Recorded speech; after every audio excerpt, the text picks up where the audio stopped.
Alam mo ba na noong 2013, natuklasan ng mga sundalo na ginagamit pala ang mga mall sa Zamboanga bilang tago ng mga armas ng mga rebelde? Habang nagaganap ang siege ng MNLF sa Zamboanga City, nagsagawa ang military ng classified operation sa KCC Mall at Southway Square. Ang nahanap nila ay nakakagulat. Sa loob ng mga mall, may mga nakatagong silid na puno ng libo-libong high-powered firearms, mga bomba at ammunition. Hindi lang basta nakatago, may mga tunnel system pa na nag-connect sa mga safe house ng mga armed groups. Mas nakakagulat pa, may mga mall security personnel na kasangkot sa weapons trafficking. May mga testimonya ng mga sundalo na nakakita ng mga mall owners na tumatanggap ng bayad para lang mag-conware na hindi nila alam ang nangyayari.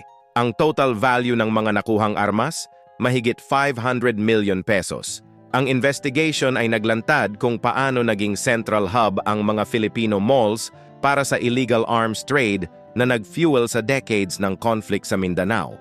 May mga political connections pa na nagprotekta sa operation na ito ng mga taon.